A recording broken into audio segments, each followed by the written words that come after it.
Halo semua, selamat datang di Last Day SRTV. SRTV adalah singkatan dari Sharing on IGTV. Itulah pokoknya ya. Dan ini kameranya beauty banget, walaupun aslinya nggak kayak gini, cuman ya biarin aja lah. Biar enak dilihat juga ya. Oke, perkenalkan nama saya Irsad, Android developer di Last Day. Seminggu yang lalu saya bikin video yang diupload di channel YouTube-nya Last Day, membuat aplikasi untuk menampilkan data kasus COVID-19 atau virus corona di Indonesia. Teman-teman bisa cek aja video tutorialnya di sana.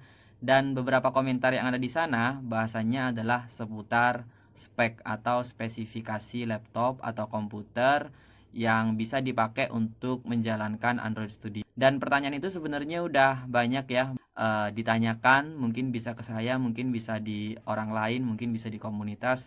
Sebenarnya seperti apa sih spek yang dibutuhkan untuk menjadi Android developer jika kita menggunakan Android Studio gitu ya. Mungkin kalau menggunakan yang lain mungkin beda. Kalau teman-teman download Android Studio melalui website official Android Studio sendiri, sebenarnya di sana sudah ada penjelasan spek.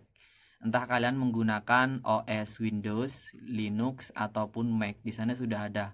Nah, ini coba kita lihat untuk Windows dulu. Nah, di Windows di sana sudah kelihatan kalian menggunakan Windows 7, 8, 10 yang di mana di sana menggunakan 64 bit ya. Kemudian di situ di bawahnya lagi ada penggunaan untuk RAM, minimumnya adalah 4 GB dan 8 GB RAM yang direkomendasikan oleh si Android Studio. Jadi kalau pertanyaannya 4 apakah mampu gitu kan? Ya menurut keterangan dari website Android Studio sendiri di sana sudah dikatakan 4 GB minimum. Jadi ya mampu, cuman itu ya sudah minimal ya. Entah nanti kekuatannya seperti apa. Nah, tergantung dari komponen lain yang ada di laptop teman-teman semua.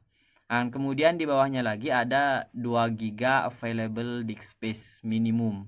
Jadi ada minimal itu ada sekitar ruang 2 GB yang free ya, yang nggak dipakai di sana. Terus kemudian bisa dibaca lagi ke bawahnya.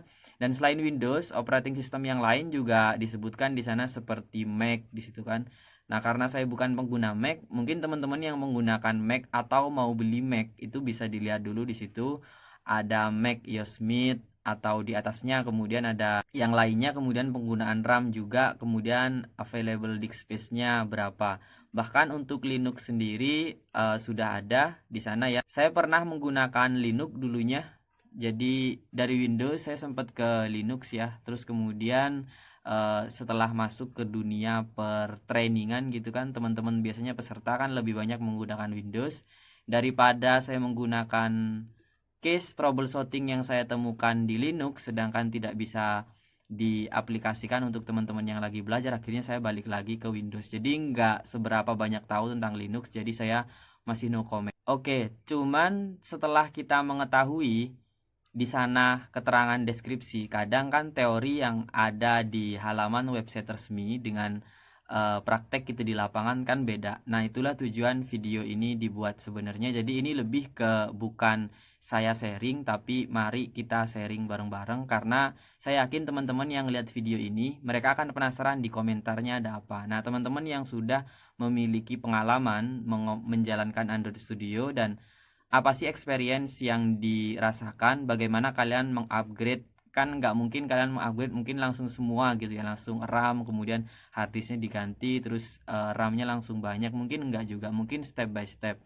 Nah, di video kali ini saya akan share apa yang saya gunakan dulu ketika menggunakan Android Studio dan perubahan apa yang terjadi sampai sekarang. Nah, sekali lagi saya juga berharap teman-teman bisa share di kolom komentar. Siapa tahu bahkan bukan video saya yang bermanfaat, malah teman-teman yang ngirim komentar di bawah yang bermanfaat. Jadi saya tunggu banget komentarnya teman-teman yang sudah menjadi Android developer, bahkan sudah kerja mungkin ya udah pengalamannya langsung di lapangan. Waktu 2013 saya baru beli laptop, bukan laptop yang saya gunakan sekarang. Nah, laptop dulu yang saya beli itu Asus AMD A8. Nah, teman-teman Android pasti langsung apa ya, ternotis gitu ya kalau dengar AMD. Karena apa? Karena ketika saya beli saya belum kepikiran untuk install Android Studio. Jadi itu memang benar-benar mau belajar programming dan RAM yang tersedia di sana sudah sekitar 4 GB ya. Bukan sekitar, memang 4 GB.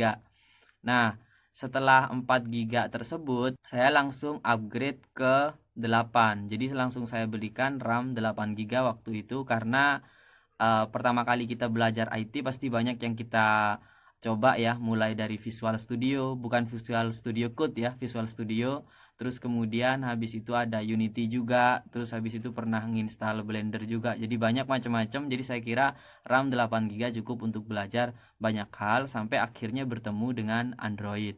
Nah, langsung ke masalahnya. Di Android yang support untuk Android Virtual Device itu adalah prosesor yang menggunakan Intel. Jadi ketika Android Studio pertama saya tidak menggunakan AVD tapi menggunakan Genymotion. Selain Genymotion mungkin sekarang banyak alternatif yang lain, mungkin seperti BlueStack atau dan lainnya pokoknya. Jadi pengguna AMD masih bisa kok. Cuman memang lebih boros ya. Secara pengalaman saya lebih boros menggunakan AMD ketika kita pakai emulator. Mungkin kalau langsung running ke Android sendiri enggak juga. Setelah itu laptop ini rusak. Jadi motherboardnya kepanasan, terus habis itu apa ya, spare partnya ketika mau beli lagi di toko Asusnya itu nggak tersedia. Akhirnya laptop ini diikhlaskan untuk nggak bisa dipakai lagi.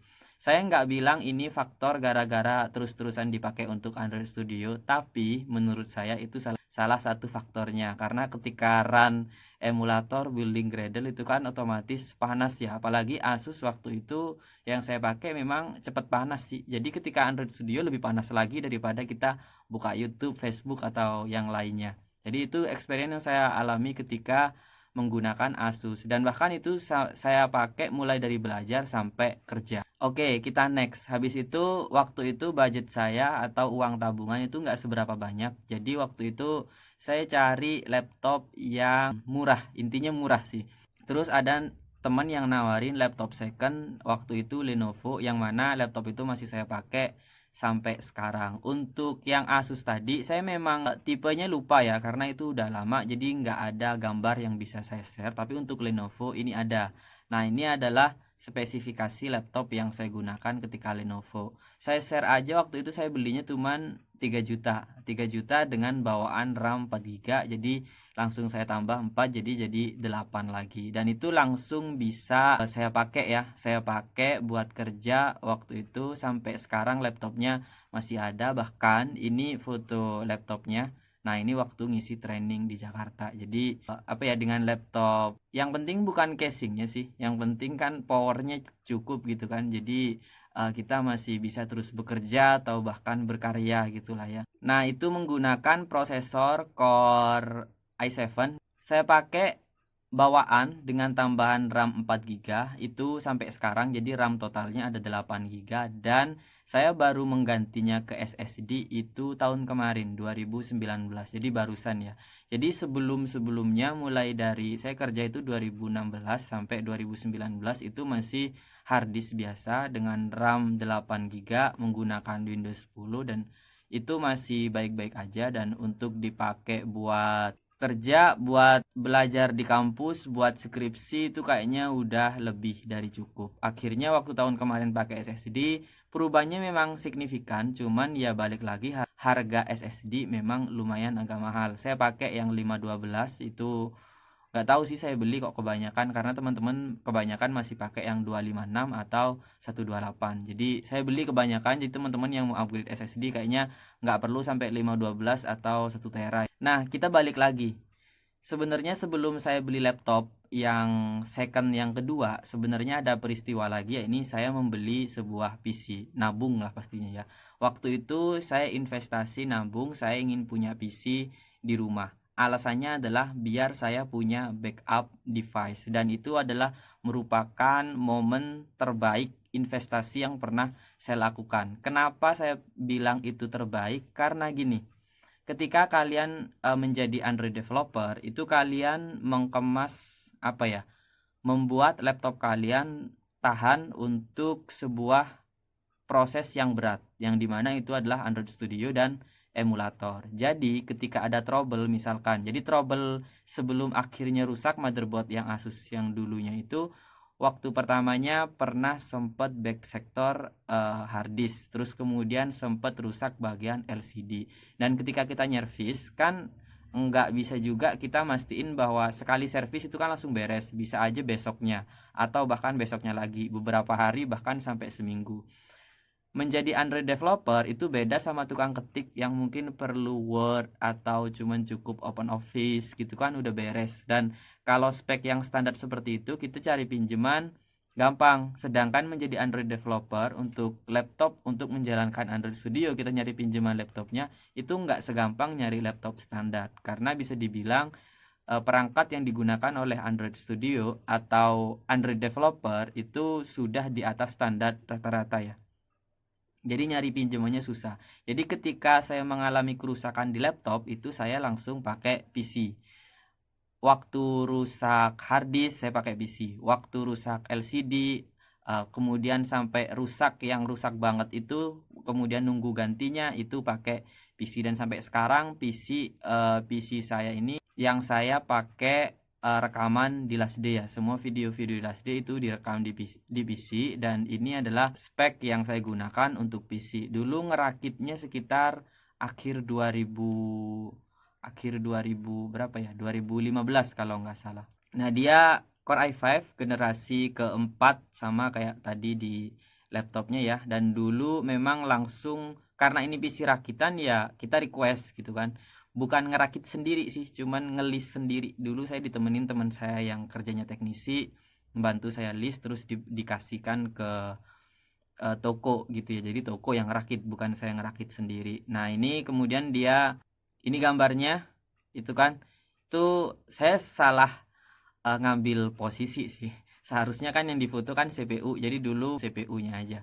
2015 itu pokoknya total keseluruhan dengan spesifikasi yang tadi saya munculkan itu habis sekitar 7 juta. Kalau monitor ya terserah teman-teman sih pakai monitor apa ya, dan itu monitor penampakannya. Ini setup yang saya gunakan untuk seluruh video yang ada di Last Day. Nah, kira-kira kayak gitu ya. Saya berharap teman-teman mau share di sini, apalagi teman-teman yang mungkin menggunakan Mac lebih smooth gitu kan. Saya sempat pengen punya Mac cuman belum kesampaian sampai sekarang. Jadi mungkin experience teman-teman yang menggunakan Linux mungkin silahkan share di kolom komentar. Bisa jadi bukan video ini yang bermanfaat untuk teman-teman yang lagi pengen belajar Android tapi terkendala spek apa sih yang cukup gitu kan. Nah, siapa tahu dengan komentar teman-teman bahkan lebih bermanfaat kepada teman-teman yang pengen men-setup laptopnya untuk menjadi seorang Android developer. Oke, yang terakhir dari saya, jangan lupa follow Instagramnya Last Day. Thank you, sampai ketemu di episode SRTV yang lainnya. See you guys.